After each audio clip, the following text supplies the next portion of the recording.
खबरों की। मुख्यमंत्री अशोक गहलोत का राजसमंद के लगेथखेड़ा का दौरा। राजीव गांधी ग्रामीण ओलंपिक खेल कार्यक्रम में उन्होंने आज शिरकत की। उन्होंने कहा, जब ओलंपिक होता है तो छोटे छोटे देश गोल्ड मेडल लेकर चले जाते हैं और यही सपना रहा कि ग्रामीण प्रतिभाएं आगे आए।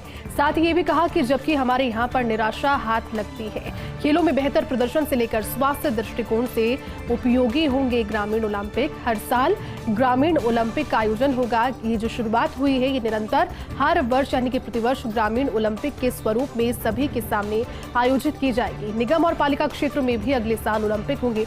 न सिर्फ ग्रामीण स्तर पर बल्कि इसके दायरे को और ज्यादा बढ़ाया जाएगा। निगम और पालिका क्षेत्र में भी अगले साल से ओलंपिक होंगे। साथ ही उन्होंने ये भी कहा कि 2,25,000 टीमें बनने का अपना एक नया रिकॉर्ड बना है। इससे पहले ऐसा कभी नहीं हुआ कि 2,25,000 टीमें कहीं पर रिकॉर्ड के तौर पर खेल को खेल रही है। खेल से पहले अभ्यास के 50,000 वीडियो सामने आ गए, यानी कि जो खेल से पहले टूर्नामेंट से पहले अभ्यास भी किया जा रहा था खिलाड़ियों के द्वारा, उसके भी 50,000 वीडियो सामने आए हैं। पूरे प्रदेश में खिलाड़ी आगे आकर अपने देश का नाम रोशन करें, यही उनकी इस महत्वाकांक्षी योजना और ये तमाम जो जानकारियां वो देते आ रहे हैं इस टूर्नामेंट को लेकर भी उन्होंने यही कहा। अब उन्होंने ये कहा, साथ ही राजीव गांधी के नाम से ग्रामीण ओलंपिक शुरू होने पर खुशी भी उन्हें महसूस हो रही है। 10 से 80 साल तक के लोग खेल रहे हैं मिलकर और कोशिश यही थी, सरकार की परिकल्पना भी यही थी कि सभी आयु वर्गों को यहाँ पर खेल खेलने का मौका मिले और खेल भी वो जो कि जमीनी स्तर से जुड़े हुए हो, जिन्हें भुलाया जाने लगा है मोबाइल के आने के बाद में। लेकिन अब इस प्रकार की जो गतिविधियां हैं प्रदेश में निगम और पालिका स्तर पर भी बढ़ेंगी। कांग्रेस के राष्ट्रीय अध्यक्ष के चुनाव की अब बात कर लेते हैं। राजस्थान में कॉप्टेड मिलाकर करीब 460 पीसीसी सदस्य हो जाएंगे, तो वहीं करीब 90 होंगे एआईसीसी के मेंबर। मधुसूदन मिस्त्री के पास पेंडिंग पड़ी है पीसीसी सदस्यों की लिस्ट। ये लिस्ट अभी भी उनके पास में पेंडिंग पड़ी है, उसे अभी तक सार्वजनिक नहीं किया गया है, लिहाजा अभी तक जो स्पष्ट आंकड़े हैं वो अभी तक नहीं सामने आ पाए। जब वो सार्वजनिक हो जाएगा जानकारी वो भी आपको देंगे। लेकिन कांग्रेस अध्यक्ष का लास्ट चुनाव 22 साल पहले 2000 में हुआ था। तब सोनिया के सामने चुनाव लड़े थे जितेंद्र प्रसाद, जिसमें 7,542 वोटों में से 94 वोट उन्हें मिले थे। 1997 में सीताराम केसरी के सामने पवार और राजेश पायलट ने चुनाव लड़ा था, जब सीताराम केसरी को 7,463 में से 6,227 वोट्स मिले थे, यानी कि एक अच्छी वोटों की जो पकड़ है उन्होंने इस पर बनाई थी। लेकिन अब जब कांग्रेस के राष्ट्रीय अध्यक्ष का चुनाव होगा, जो सारी पेंडेंसी है सार्वजनिक किया जाएगा ब्यौरा को। उससे पहले फिलहाल ये जानकारी अभी सामने आ रही है, क्योंकि लास्ट चुनाव हुआ था 22 साल पहले साल 2000 में। लेकिन अब जब 22 साल के बाद में साल 2022 में फिर से चुनाव है, सभी की निगाहें इस चुनाव पर और सदस्य कौन होते हैं, किस तरह से वोटिंग होती है, वो भी पूरी प्रक्रिया धीरे धीरे स्पष्टता के साथ सामने आएगी। यूडीएच मंत्री शांति धारीवाल का बयान, कहा कोविड के चलते प्रदेश की अर्थव्यवस्था डामाडोल रही, बावजूद इसके मुख्यमंत्री ने गरीब वर्ग के लिए योजनाओं में कोई भी कसर नहीं रखी। बात किसी भी योजना की करें, उन्होंने यहां पर मुख्य तौर पर कहा कि प्रदेश की जो स्थिति रही है और पूरे देश भर ने जो आर्थिक परेशानियां कोविड के समय के दौरान देखी, राजस्थान भी उससे अछूता नहीं रहा। राजस्थान में भी आर्थिक व्यवस्थाएं डामाडोल हो गई थी, पटरी से उतर गई थी, लेकिन बावजूद इसके मुख्यमंत्री अशोक गहलोत ने योजनाओं को लाने में जनता के सरोकारों से जुड़ी हुई कोई कसर नहीं रखी, योजनाओं को लेकर आते रहे। धारीवाल ने बीकानेर यूआईटी के 1064 परिवारों को आवास की चाबी आज सौंपी। कोटा कलेक्ट्रेट के बीसी सभागार से वर्चुअली वो इस कार्यक्रम से जुड़े और साथ ही साथ उन्होंने अपने संबोधन के दौरान मुख्यमंत्री अशोक गहलोत और उनकी नीतियों की खूब प्रशंसा की। उन्होंने कहा कि राजस्थान में कोविड के मैनेजमेंट की अगर बात देश भर तक पहुंचती है और विदेशों में भी राजस्थान के कई शहर ऐसे हैं जहां कोविड मैनेजमेंट को लेकर के प्रशंसनीय कार्य हुआ है, ये जानकारी कही जाती है। तो राजस्थान के मुख्यमंत्री अशोक गहलोत का बेहतर मैनेजमेंट और उनके द्वारा लाई गई नीतियों का ये एक सफल प्रयास है। 2 सितंबर को आरपीए में आयोजित होगी पासिंग आउट परेड। सब इंस्पेक्टरों को पासिंग आउट परेड दी जाएगी। मुख्यमंत्री अशोक गहलोत इस समारोह के मुख्य अतिथि के रूप में उपस्थित रहेंगे। डीजीपी एमएल लाठर होंगे, उनके अलावा सभी वरिष्ठ पुलिस अधिकारी इसमें शामिल होंगे। 2 अधिकारियों को राष्ट्रपति पदक से सम्मानित भी मुख्यमंत्री अशोक गहलोत करने वाले हैं। साथ ही एडीजी बिजू जॉर्ज जोसेफ और अशोक राठौर को भी राष्ट्रपति पदक मिलने वाला है। यह आयोजन होगा पासिंग आउट परेड में, जिसमें मुख्यमंत्री अशोक गहलोत उपस्थित रहेंगे और अपनी मौजूदगी से इस कार्यक्रम को और भी ज्यादा सामान्य से अलग बनाएंगे। राजस्थान यूनिवर्सिटी से अब बड़ी खबर ले लेते हैं। स्नातक पाठ्यक्रमों के विद्यार्थियों के लिए ये खुशखबरी है, जानना आपके लिए जरूरी है अगर आप भी स्नातक के विद्यार्थी राजस्थान यूनिवर्सिटी से हैं।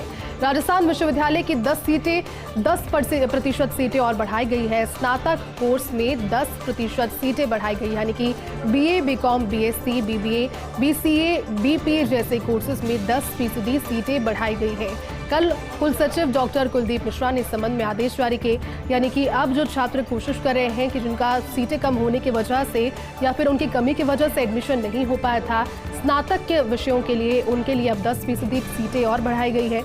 लिहाजा अब एक बार फिर से उन सीटों पर एडमिशन के लिए जो दौड़ भाग है वो शुरू हो जाएगी। लेकिन खुशखबरी इस लिहाज से कि राजस्थान यूनिवर्सिटी के स्नातकोत्तर में जाने से पहले स्नातक अगर आप कर रहे हैं तो 10% अतिरिक्त सीटें आपके लिए दी गई है। बात करते हैं राजस्थान मदरसा बोर्ड की सराहनीय कवायद की, तो शिक्षक दिवस पर सम्मानित होंगे मदरसा के पैरा टीचर। राज्य और जिला स्तर पर सम्मान समारोह आयोजित किया जाएगा। बेहतर कार्य करने वाले पैरा टीचर इसमें सम्मानित होंगे। पहली बार इस तरह का आयोजन किया जा रहा है, यानी कि सम्मान समारोह जहां पर पैरा टीचर्स को, मदरसे के पैरा टीचर्स को सम्मानित किया जाएगा। अल्पसंख्यक मामलात मंत्री सालेह मोहम्मद के निर्देश पर इस नवाचार को शुरू किया गया है। मदरसा बोर्ड ने समारोह की कवायद को शुरू किया है। 5 सितंबर को शिक्षक दिवस पर यह आयोजन किए जाएंगे, जिससे पहले भी जो एडवाइजरी है वो जारी हो जाएगी, लेकिन अपनी तरह का पहला आयोजन, क्योंकि राजस्थान मदरसा बोर्ड की सराहनीय कवायद ये रही है, मदरसा के पैरा टीचर्स भी इस बार सम्मान ग्रहण करेंगे। तो बाघ ST24 को लेकर अपडेट आपको दे देते हैं। अभी भी साउ की पहाड़ियों पर ST24 का मूवमेंट बना हुआ है। वन विभाग की ट्रैकिंग टीम को आज भी ताजा पगमार्क मिले हैं ST24 के। कल पहाड़ी पर ही बना हुआ था ST24 का मूवमेंट और आज पहाड़ी से नीचे उतरते समय एक बार फिर से पगमार्क मिले। ट्रैकिंग टीमें राउंड द क्लॉक निगरानी उसकी रख रही है। लगातार निगरानी इस चीज की रखी जा रही है कि मूवमेंट ST24 का कहां पर दर्ज लगातार लेटेस्ट तौर पर किया जा रहा है। फिलहाल बस्सी से 11 किलोमीटर और कानोता से 14 किलोमीटर, आमगढ़ की अगर बात करें तो वहां से 18 किलोमीटर दूरी पर उसका मूवमेंट है। सरजोली से मानोता, लुनियाबास और बास्को की पहाड़ी तक भी मूवमेंट संभव है। इसके अलावा कानोता बांध है, आमागढ़ है और दुलरावजी भी ST24 का मूवमेंट का एरिया कहा जाता है। पहाड़ी, नाला या फिर फसली क्षेत्र भी संभावित रूट हो सकते हैं जिस पर ST24 अभी मूवमेंट कर रही है। वन विभाग ने कानोता, बस्सी और आमागढ़ क्षेत्रों में कैमरा स्ट्रैप करवाए हैं। लगातार राउंड द क्लॉक उसके मूवमेंट की हर एक अपडेट वन विभाग रख रहा है। तो वहीं दिगंबर जैन समाज के दक्ष लक्षण महापर्व आज से है। 9 सितंबर तक जैन समाज के धार्मिक कार्यक्रम आयोजित किए जाएंगे। दक्ष लक्षण पर्व शुरू हो गए हैं और 9 सितंबर तक धार्मिक कार्यक्रमों की जो श्रृंखला है वो आज से शुरू हो जाएगी। आज जैन मंदिरों में धर्म का उत्तम क्षमा धर्म मनाया जा रहा है। क्षमा को धर्म को लेकर जैन मंदिरों में प्रवचन आज दिए जाएंगे, यानी कि शाम से ही जो शुरुआत है वो हो गई है इन प्रवचनों की। क्षमा धर्म को लेकर जैन मंदिरों में ये प्रवचन होंगे और कल मनाया जाएगा धर्म का उत्तम मार्दव लक्षण, यानी कि 5 सितंबर को जैन मंदिरों में। इसके बाद में सुगंध दशमी मनाई जाएगी। 9 सितंबर को अनंत चतुर्दशी पर दश लक्षण का समापन होगा। हर घर आंगन आज पधार रहे हैं गजानन। शुभ लाभ और मंगल का महापर्व गणेश चतुर्थी है आज, और आज अपने घर पर भी लोग पूजा अर्चना कर रहे हैं और प्रथम पूज्य श्री गणेश भगवान की आरती और उनके दर्शन मंदिरों में जाकर भी कर रहे हैं। पूजा अर्चना के बाद गणेश जी को मोदक का, जो कि उनका प्रिय व्यंजन है, उसका भोग लगा रहे हैं। मोती डूंगरी गणेश मंदिर, इसके अलावा गढ़ गणेश मंदिर, नहर के गणेश मंदिर, ध्वजाधीश गणेश सहित गणेश मंदिरों में मेले सा माहौल है। उत्साह भक्तों का चरम पर है। मोती डूंगरी गणेश मंदिर में दूर दराज से लोग पहुंच रहे हैं। पद यात्राएं वहां पर पहुंच रही है। कई कोसों की यात्रा तय करके बड़ी संख्या में लोग पैदल चलकर गणेश धाम पर पहुंच रहे हैं और गणेश मंदिरों में पहुंचकर दर्शन कर रहे हैं।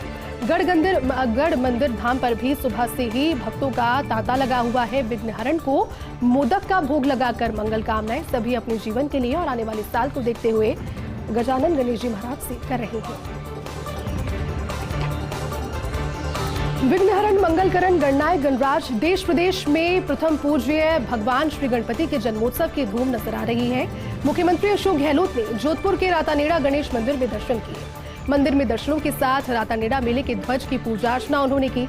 इस दौरान मुख्यमंत्री गहलोत ने सभी की खुशहाली और सुख समृद्धि की कामना की और मंदिर में दर्शन के बाद आम जनता से मुलाकात की। इस दौरान चंद्रकला टांक से मुख्यमंत्री अशोक गहलोत मिले। उन्होंने कहा कि चंद्रकला टांक के पैरों का ऑपरेशन चिरंजीवी योजना के अंतर्गत हुआ है निःशुल्क रूप से, जिससे इनके सालों की पीड़ा खत्म हो गई है।